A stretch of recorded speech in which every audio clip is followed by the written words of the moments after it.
Aku akan membagikan 6 step yang akan membuat kamu keluar dari depresi sekarang dengan lebih mudah. Hai, aku Siska. Welcome to Level Up Era.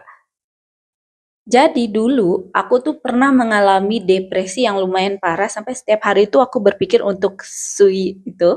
Terus aku juga punya keinginan untuk menyakiti diri sendiri. Jadi seolah-olah tubuh aku tuh memanggil-manggil untuk disakiti. Jadi bukan aku yang ingin menyakiti diri sendiri, tapi benar-benar badan aku yang ingin disakiti gitu.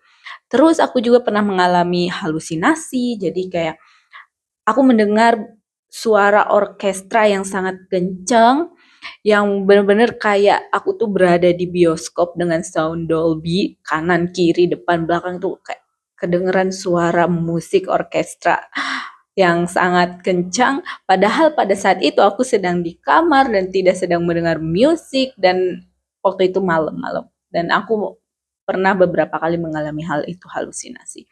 Terus aku juga pernah merasa bahkan aku kayak tubuh aku tuh seperti keluar dari no.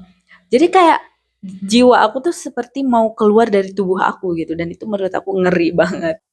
Dan aku notice orang depresi itu nggak semua cuma diem di kamar, nggak ngapa-ngapain, nggak kayak gitu. Tapi ada juga yang high performance.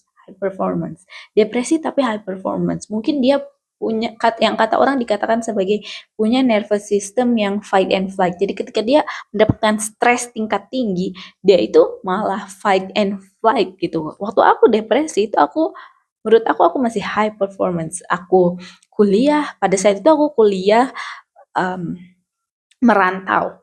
Terus kuliah aku lumayan padat, bahkan saking padatnya aku nggak pernah ngerasain libur 3 bulan. Oke, selama kuliah 4 tahun aku nggak pernah ngerasain libur 3 bulan karena jadwal kuliah aku sangat padat dan sangat banyak. Aku di jurusan pendidikan teknologi dan kejuruan, jadi kayak basically teknik dan pendidikan disatuin gitu. Jadi ya padat banget.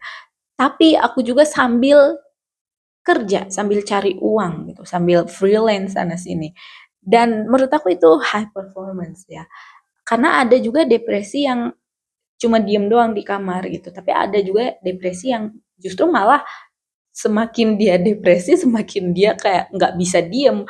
Kayak aku gitu, sambil kuliah, sambil nyari uang, bahkan sampai ikut komunitas-komunitas gitu. Karena aku nggak mau diem gitu ketika depresi, ketika mengalami stres tingkat tinggi, aku nggak mau diem. Oke, jadi aku pernah mengalami depresi yang cukup parah, dan akhirnya aku berhasil keluar dari itu dengan menggunakan step ini, 6 step ini.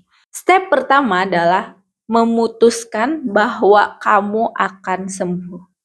Kamu harus memutuskan bahwa kamu ingin sembuh. Kamu harus memutuskan bahwa kamu memang benar-benar ingin keluar dari depresi. Kenapa? Karena ketika kamu memutuskan, pada saat itu juga, pada saat kamu memutuskan, kamu akan menemukan solusi-solusi ke depannya. Tapi kalau kamu belum memutuskan 100%, maka action yang kamu ambil tuh enggak 100% gitu. Dan ketika kamu memutuskan 100% untuk aku harus sembuh sekarang, pada saat itu juga kamu akan memulai taking action yang benar-benar akan mengubah hidup kamu.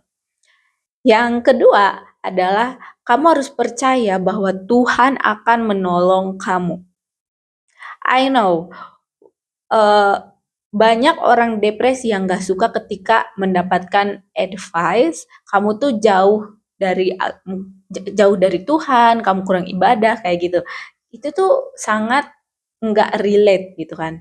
Karena pada saat depresi, aku pun tetap beribadah. Aku tetap ngaji, sholat 5 waktu, rajin banget.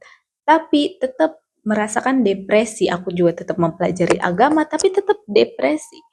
Dan setelah aku melewati itu, setelah aku melewati depresi dan sampai akhirnya sekarang aku udah healing, aku sadar, aku memang beribadah, tapi tidak terkoneksi dengan Tuhan. Menurut aku yang missingnya itu di situ gitu, yang kurangnya itu di situ. Kamu beribadah terus-terusan, kamu mempelajari agama, tapi koneksi dengan Tuhannya itu kurang gitu. Jadi kamu tuh harus percaya bahwa Tuhan akan menolong kamu, benar-benar akan menolong kamu dan kamu harus percaya 100%.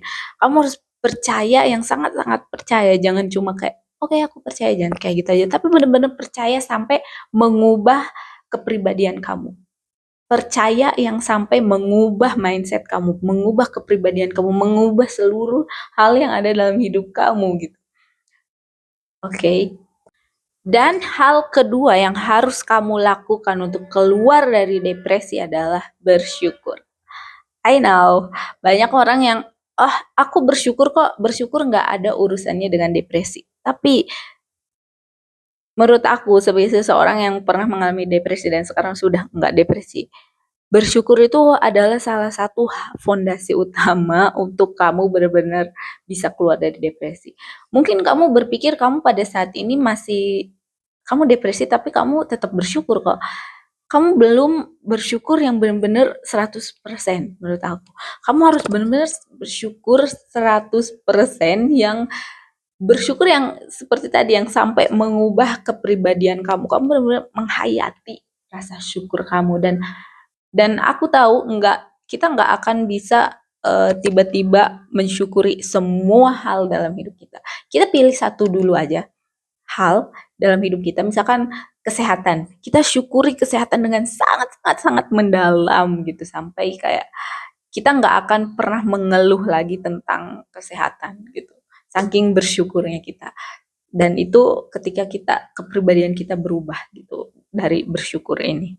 Hal yang ketiga yang harus kamu lakukan adalah kamu tidak menjadikan healing sebagai goals kamu. Healing is not your goals. Your goals is to level up. Jadi kamu tidak menjadikan healing sebagai goals.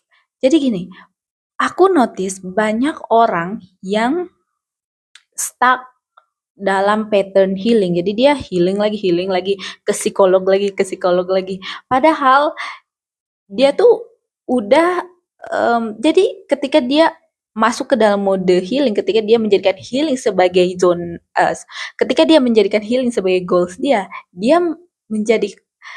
tuh jadi mengulang-ulang problem yang sama gitu. Problem yang sama diulang-ulang lagi, dia healing lagi ke psikolog lagi, healing kayak gitu. Dan menurut aku itu nggak baik juga karena kamu harus level up. Mungkin kamu nggak bisa healing 100%. It's okay, yang penting kamu tuh sudah jauh lebih baik. It's okay kalau kamu nggak bisa healing 100%. Tapi yang penting kamu tuh udah jauh lebih baik. Kamu udah nggak punya pemikiran seperti suicide gitu kan. Kamu juga tidak ada kepikiran untuk menyakiti diri sendiri. Pokoknya intinya kamu berubah aja gitu, nggak harus perfect, nggak harus healing 100%. Dan aku juga notice depresi oleh kebanyakan orang, termasuk diri aku, itu dijadikan sebagai zona nyaman tanpa kita sadari. Tanpa kita sadari kita menjadikan depresi sebagai zona nyaman. Jadi mungkin dulu ketika awal kita mendapatkan depresi itu adalah musibah. Mungkin kamu mendapatkan musibah, mungkin kamu kehilangan orang yang tersayang, mungkin kamu kehilangan pekerjaan, sehingga kamu mengalami kesedihan dan akhirnya depresi gitu. Dan itu adalah musibah. Tapi kalau kamu berlarut-larut dalam ini, kamu sampai bertahun-tahun kamu masih depresi, itu artinya ada bagian dalam diri kamu yang menyukai depresi. Ada bagian dalam diri kamu yang merasa bahwa depresi itu sudah menjadi zona nyaman kamu. Kamu menjadikan depresi sebagai zona nyaman dan sebagai baseline kehidupan normal kamu. Dan itu tuh tanpa kita sadari. Sama seperti kamu mungkin pernah melihat orang-orang yang sering berada dalam situasi konflik, yang sering menciptakan drama. Mereka mungkin dalam perspektif mereka berpikir bahwa oh ini orang lain nih ngajak ribut sama aku gitu. Padahal kita yang ngelihatnya gitu sadar bahwa emang dianya juga yang suka ribut gitu. Nah, jadi ada bagian dalam diri dia itu mencintai drama, mencintai keributan. Sama juga seperti kita yang depresi selama bertahun-tahun. Itu ada bagian dalam diri kita yang merasa nyaman dengan depresi, yang menyukai depresi mungkin. Jadi kamu harus sadar bahwa jangan menjadikan depresi sebagai zona nyaman, jangan menjadikan depresi sebagai sesuatu yang kamu sukai tanpa kamu sadari. Oke, dan jangan jadikan healing sebagai goals, tapi jadikan level up goals kamu. Karena ketika kamu menjadikan healing sebagai goals, kamu akan mengulang-ulang problem yang sama. Dan banyak dari kita yang sebenarnya ketika mengalami depresi itu kita stuck di imaginary problem, bukan actual problem. Ketika kita tuh fokus di imaginary problem, makanya step pertama yang aku bilang adalah step kedua yang aku bilang adalah kamu tuh harus percaya bahwa Tuhan akan menolong kamu.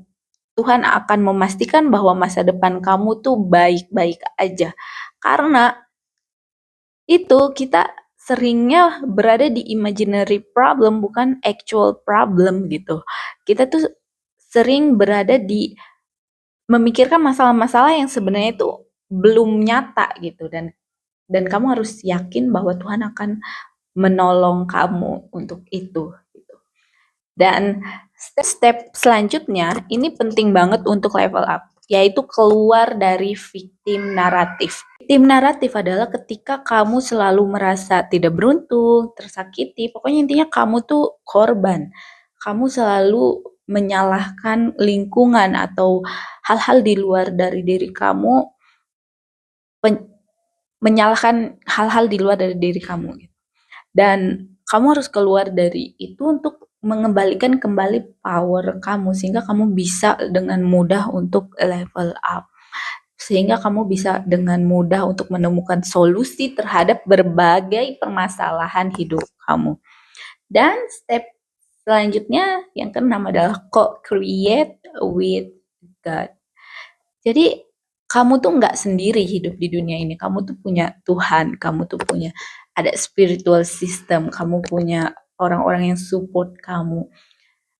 Kamu nggak sendiri hidup di dunia ini dan kamu harus menyadari itu. Kalaupun misalkan kamu memang terlihat hidup sendiri, misalkan kamu memang tidak punya keluarga yang suportif misalnya, tapi kamu harus sadar bahwa kamu tuh punya Tuhan dan kamu bisa menciptakan hidup yang lebih baik dengan bekerja sama dengan Tuhan, kok create with God gitu. Kamu harus jangan menyimpan beban kepada diri kamu sendiri, tapi kamu serahkan ke Tuhan.